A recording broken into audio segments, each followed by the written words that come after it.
Hello friend, नमस्कार। मैं दिनेश शर्मा। आज आपको मीन लग्न के विषय में बताऊंगा। किसी जातक की यदि मीन लग्न हो तो उस कुंडली में किस प्रकार के कौन से योग शुभकारक होते, कौन से योग जो है फलदायी नहीं होते, उस विषय में आपको छोटी सी जानकारी दूंगा जो आप निश्चित रूप से आपके लिए उपयोगी होगी। ये मीन राशि पाइसेस, इस तरीके से मीन का सिंबल दिखता है। ये जो सिंबल है मीन का सिंबल है, ये वाला जो सिंबल है ये, ठीक है। इस तरीका का जो है दिखती है मीन राशि यूनिवर्स में, ठीक है। ये दो मछली है, एक की पूंछ इधर है, एक की इधर, इस तरीके से घुमावदार है।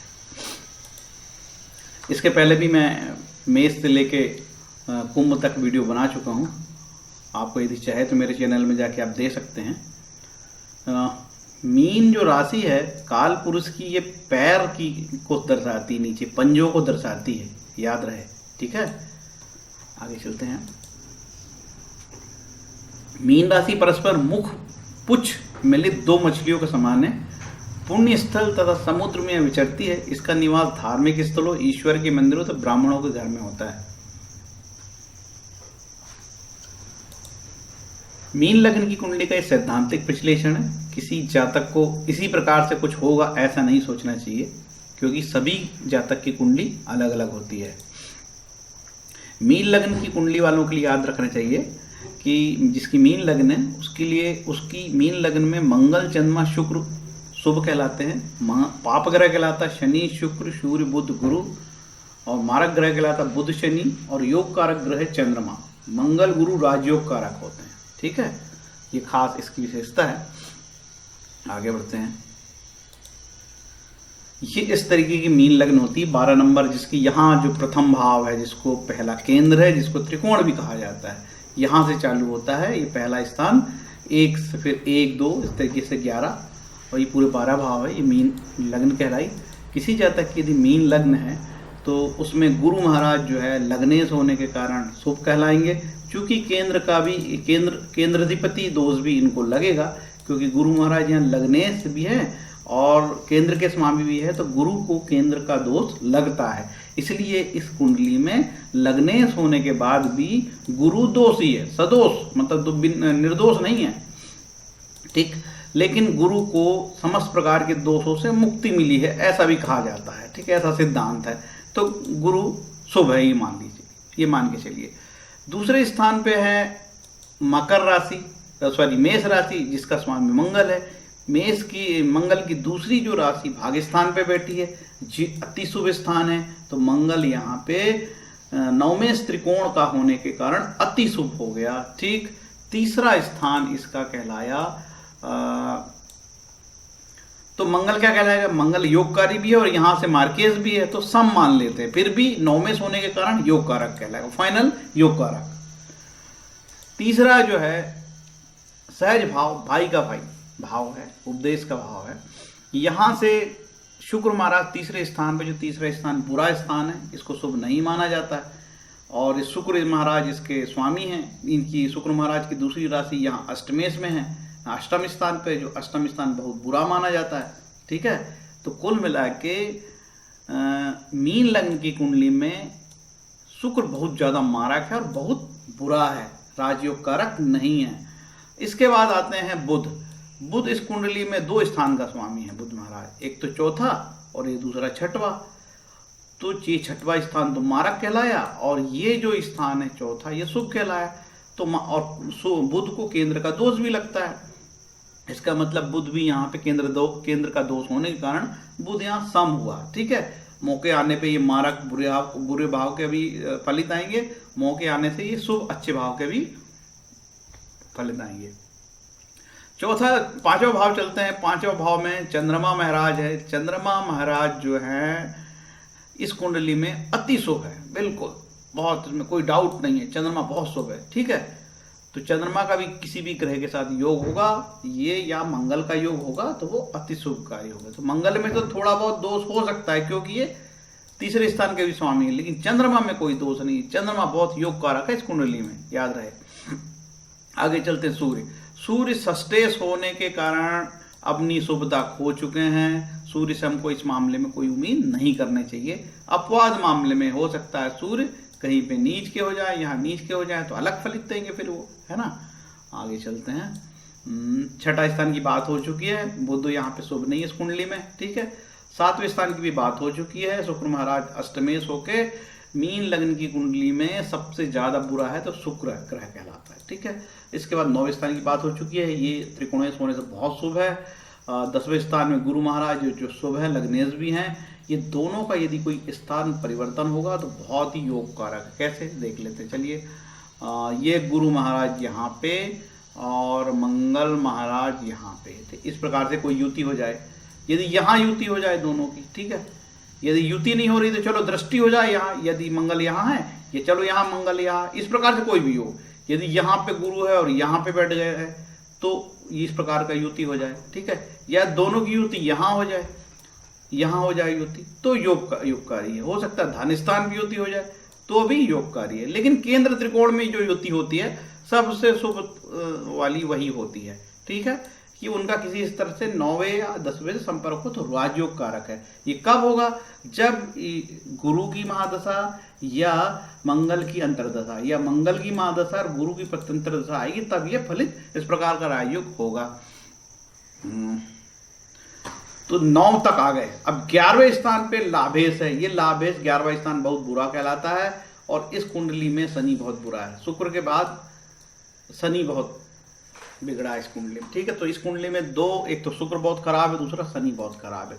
शुक्र और शनि से कोई उम्मीद नहीं करनी चाहिए क्योंकि 12वें स्थान का और ये 10वें स्थान का स्वामी है। तो आपको समझ में आ गया कि कौन कौन से ग्रह शुभ के हैं और कौन से ग्रह अशुभ के हैं। अब आगे चलते हैं। तो मैंने बता दिया शुक्र शनि तो से बिल्कुल उम्मीद मत करिए, और शुक्र शनि सूर्य, ठीक है, यहाँ पे दो लाभकारी नहीं है। और गुरु को भी केंद्र का दोष लग गया और बुध को भी दोष लग गया, तो 5 ग्रह तो केंद्र के दोष लग गए भगवान। अब क्या आदमी करेगा क्या। इसीलिए ज्योतिषी बहुत नेगेटिव बात करता है और हमेशा जो है ना वो इस प्रकार की कोई बात करता है कि जिससे कि और क्या बताएं, अब बहुत नुकसान की बात वो करता है, ठीक है। यहाँ पे इसको थोड़ा कम कर देते हैं। ओके, आगे चलते हैं। नेक्स्ट जो सिद्धांत है, अब चलते हैं। ये बात तो हो गई भावार्थ रत्नाकर के जो सिद्धांत है उसको डिस्कस कर लेते हैं, ठीक। भावार्थ रत्नाकर एक छोटा सा ग्रंथ है, बहुत ही इसके जो सूत्र है बहुत फलित होते हैं, इसीलिए बताया जा रहा है आपको, ओके। तो यहाँ देखते हैं, सूत्र है धनु अथवा मीन लग्न हो तो शुक्र की महादशा में और शनि की भुक्ति में, और शनि की महादशा में शुक्र की भुक्ति में बहुत धनदायक हुआ। धनु लग्न या मीन लग्न दोनों के लिए अप्लाई है ये। धनु लग्न वाले भी सुनिए भाई, धनु लग्न हो या मीन लग्न हो, उसमें शुक्र की महादशा में शनि की भुक्ति और शनि की महादशा में शुक्र की भुक्ति हो। कैसा ये सूत्र है, सूत्र ये है, इस तरीके का ऐसा सूत्र है ये पढ़िए। शनि की महादशा में शुक्र की अंतर्दशा, शुक्र की महादशा में शनि की अंतर्दशा में धनदायक होगी। कौन सी लग्न, मीन लग्न और जो है धनु लग्न। कारण क्या होगा भाई, देखिए धनु लग्न में शनि और शुक्र को देख लेते हैं। शनि महाराज तो कहलाए यहाँ पे ये लाभेश भी कहलाए, ठीक है। और शुक्र क्या कहलाएंगे, शुक्र यहाँ पे कहलाएंगे, यहाँ पे ये इस स्थान के स्वामी कहलाएंगे, ठीक है। ये किस उद्देश्य से कहा महाराज ने, किस हिसाब से फलित हो रहा है, ये मुझे बहुत अच्छे से समझ नहीं आ रहा है, लेकिन सूत्र है ये। यहाँ पे आपको पॉजिटिव रिजल्ट आएगा धनु और मीन के, जिस जातक की धनु या मीन की लग्न हो। तो ये सिद्धांत बहुत फलित है और कारगर इस सक्सेस सूत्र है। इसको कई कुंडलियों में आजमा के देखा है, ये सफल होता है। तो आपको ये ध्यान देना होगा, खासकर जो मीन लग्न की जिसकी कुंडली है और धनु लग्न की जिसकी कुंडली है, शुक्र में शनि में शुक्र की अंतर्दशा में बहुत लाभ होगा, ऐसा बताया। आगे चलते हैं। मीन लग्न की कुंडली हो किसी जातक की, कुंभ अथवा मीन लग्न वाले के द्वादश स्थान में स्थित शुक्र योगप्रद नहीं होता, ठीक है। यदि मीन लग्न कुंभ अथवा मीन लगन के लिए देखिए सामान्य ये सिद्धांत है कि 12वां शुक्र बेहद फायदेमंद होता है, ऐसा शास्त्रों में लिखा है। लेकिन कुंभ और मीन लग्न वालों के लिए 12वां शुक्र फायदेमंद नहीं है। बाकी लग्नों के लिए द्वादश स्थान शुक्र योगप्रद होता है, ये सिद्धांत है। तो ये हो गया मीन लग्न। और आगे चलते हैं। मीन लग्न हो तथा द्वादश भाव में स्थित शनि शुभ फल करता है और द्वादश भाव में स्थित चंद्र से जातक को निर्धनता होता है। देखिए मीन लग्न में 12वां शनि बहुत पॉजिटिव बताया है, ठीक है, लेकिन कहता है कि 12वां चंद्र बहुत हानिकारक होगा। ठीक, ये 12वां चंद्र हो गया। पहले शनि बताया था, यदि किसी जातक की कुंडली में 12वां चंद्र होगा, मीन लग्न होगा, तो वो मीन लग्न वालों के लिए हानिकारक। यदि यहाँ पे 12वें स्थान पर शनि होगा तो वो जातक जो है उसके लिए शुभ होगा, ये सिद्धांत है। आगे चलते हैं। हो गया ये। यदि गुरु पंचम भाव में कर्क राशि में स्थित हो तो जातक को कई पुत्री प्राप्त होती है। एक सूत्र लिखा है कि किसी जातक के मीन लग्न में चंद्रमा यहाँ का स्वामी होता है और यहाँ पे चंद्रमा उच्च का हो जाता है, तो ऐसे जातकों को पुत्री ज़्यादा होती है। ऐसे बात आज की डेट में पुत्र पुत्री समान है और जो है बहुत सारे एक्ट भी बन चुके हैं, तो ऐसी बात हम यहाँ पे नहीं करेंगे। जनरल एक सिद्धांत पे हम चर्चा की है। बाकी चूंकि सरकार ने एक्ट बना रखी है भैया कि कोई अब ऐसा लिंग निर्धारण करेगा तो वो जो है सजा का हकदार होगा। 50,000 से 1 लाख तक जुर्माना, सजा भी है 2-2 साल की। एक्ट बना, वो एक्ट का नाम मुझे याद नहीं आ रहा है, शायद PNDT एक्ट है, ठीक है, PNDT एक्ट 92-93 का है। ओके, आगे चलते हैं। इसके बाद मीन लग्न हो, किसी जातक की मीन लग्न हो, द्वितीय भाव में मेष राशि हो, ठीक है, मीन लग्न है तो द्वितीय भाव में मेष राशि और मेष में यदि चंद्रमा हो और पंचम भाव में मंगल और पंचम भाव में मंगल, तो चंद्रमा की दशा में बहुत हो गई।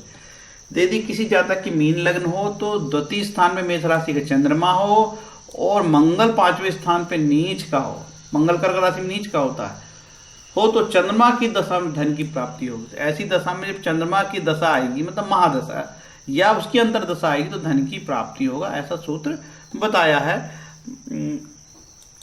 भावार्थ रत्नाकर्त में, ठीक है। आगे चलते हैं। किसी जातक की मीन लग्न हो, गुरु 6वें भाव में हो और 8वें भाव में शुक्र हो, नवम में शनि तथा एकादश में मंगल चंद्र हो, तो जातक भाग्यशाली होता है। देखिए किसी जातक की मीन लग्न हो, सबसे पहले तो देखिए कि भाई मीन लग्न है। इसके बाद बोला कि 6ठे भाव में गुरु होना चाहिए, ठीक है, 6ठे में गुरु। बोला कि 8वें में शुक्र होना चाहिए, 8वें में गुरु आ गया। और बोला कि 9वें में शनि आना चाहिए, 9वें में शनि आ गया। और ये बोला कि मंगल और चंद्र 11वें भाव में हो तो जातक भाग्यशाली होता है, ठीक है। इस प्रकार का योग एक और राजा बनने का ही योग है, ये तो बहुत शुभ बताया। अब राजा तो बनते नहीं, इसका मतलब भाई हो सकता है वो विधायक बन जाए, MLA बन जाए, चुनाव लड़ ले, या फिर उसका UPSC में सिलेक्शन हो जाए। भारत में बोलते हैं जिसका UPSC में सिलेक्शन हो जाता है उसको सैलरी के अलावा सब चीज़ मिलती है, क्योंकि हमारे देश में जो बड़े अधिकारी होते हैं वो अपनी जेब से पैसे खर्च नहीं करते। ऐसी मान्यता और सही भी है ये, ठीक है। क्योंकि वो बड़ा अफसर है तो उसको होटल में जाए तो लोग उसको VIP ट्रीटमेंट, हर जगह VIP ट्रीटमेंट मिल जाए तो उसको पैसे बच जाते हैं, ठीक है। इसलिए हर एक आदमी अपने बच्चे को UPSC फाइट कराना चाहता है। इसके बाद चलते हैं राजा जैसे, जो किसी को राजा जैसे एंजॉय करना है ना इस जमाने में, वो या तो UPSC फाइट करके IAS बन जाए या वो IPS ले ले, ठीक है। और आपको देखो IPS बन जाए तो उसका पूरा राजा जैसे जीवन, इन्हें रेवेन्यू सर्विस मिल जाए तो और राजा जैसे जीवन, ठीक है। और फॉरेन सर्विस मिल जाए उसकी तो विदेश में चले जाए। इंजीनियरिंग सेवा में भी जाएगा तो DRM और जनरल मैनेजर बनेगा, पता नहीं क्या क्या। DRM को तो एक ट्रेन सैलून मिलता है, पूरा घूमते हैं ना, एंजॉय करो, इस तरीके का राजी हो। हाँ, नेक्स्ट चलते हैं। यदि मीन लग्न में, हाँ आगे है मीन लग्न का सिद्धांत है, मीन लग्न की बात हो रही है। आगे सिद्धांत है किसी जातक की मीन लग्न हो और लग्न में चंद्र बुध मकर राशि में स्थित हो तो धन और वाहन की प्राप्ति होती है। लिखा है यदि मीन लग्न में चंद्र बुध मकर राशि में हो, चंद्र बुध बोला है, मंगल हटा देते, चंद्र बुध हो तो धन की वाहन की प्राप्ति होती है। चलिए, मीन राशि में चंद्र और बुध होगा तो धन की प्राप्ति होगी, ऐसा लिखा है। तो किसी भी जातक कि कोई यदि जो मेरा वीडियो देख रहा है, इस तरीके से मैंने समझाया है जिससे कि आपको आसानी से समझाए, क्योंकि सूत्र जो लिखे हो तो उसकी भाषा समझने में मुझे ही समझ में तकलीफ होती है, तो आपको निश्चित रूप से तकलीफ होती होगी। इसीलिए इस तरीके से पावर पॉइंट प्रेजेंटेशन बना के, और मेरे लिए बड़ा आसान होता है, कोई भी ग्रह को यहाँ कर दो, नहीं तो बोल के करने में बहुत, बोल के समझाना में, यदि इसी तरीके का वीडियो मैं बताता आपको और मैं अपना चेहरा दिखाते रहता, चेहरा दिखा के क्या करूँगा, मैं कोई सलमान खान थोड़ी हूँ, मुझे तो सिद्धांत समझाना आपको, आप बोलो तो मैं चेहरा भी दिखा दूँ, किसी को इच्छा होगी तो। मैं बहुत सुंदर तो दिखता नहीं हूँ, फिर भी मुझे लगता है आपको समझ में आया होगा। इस तरीके से मैं समझा रहा हूँ, बहुत बहुत अच्छे तरीके से समझा रहा हूँ। मुझे ऐसा लगता है कि किसी जातक की कुंडली में इतने सारे मैंने योग बताए थे, तो आपको कोई मतलब कोई ऐसे योग आपको नहीं झपड़ में आया आपकी कुंडली में, तो आप दुखी ना हो, एक सिद्धांत है। और यदि हो सकता है कि आपकी मीन लग्न हो और आप बड़े परेशान हो, ऐसी कोई दशा चल रही है, आपकी अष्टमेश की दशा चल रही हो और बहुत परेशानी में हो, या ये षष्ठेश सूर्य की दशा चल रही हो, कोर्ट कचहरी दुनिया भर के लफड़े, या द्वादश से शनि की दशा चल रही है, जेल की बात हो रही है, मारा पीटी, हॉस्पिटल की बात हो रही, बीमारी, कर्जा, ये छठे भाव बहुत कर्जे का भाव है, कर्जा हो रहा है, धन नहीं आ रहा है, चारों तरफ से परेशानी हो रही है, अब क्या करो। ऐसे परेशानी होगी तो कई बार ऐसा भी होता है कि ऐसे परेशानी में हमको कुछ नहीं सूझता, तो एक सरल उपाय बता रहा हूँ, ऐसा व्यक्ति ईश्वर भक्ति में मन लगाए और अपने अनैतिक कृत्यों को बंद कर दे, तो उसके सभी प्रकार के प्रारब्ध कटेंगे और उसे भक्ति करने से उसे लाभ होगा, शांति मिलेगी और बहुत फलित अच्छे होंगे उसके लिए, बहुत शुभ होगा उसके साथ। ऐसा पद्म पुराण में लिखा है, अप्रारब्ध फलम पापम कूटम बीजम फलोन्मुख क्रमणे प्रलियेत विष्णु भक्ति रतात्मा। जो लोग भगवत भक्ति में रत है, उनके सारे पाप कर्म चाहे फलीभूत हो चुके हों, सामान्य हो या बीज रूप में हो, क्रमशः नष्ट हो जाते हैं। ऐसा पद्म पुराण में लिखा है।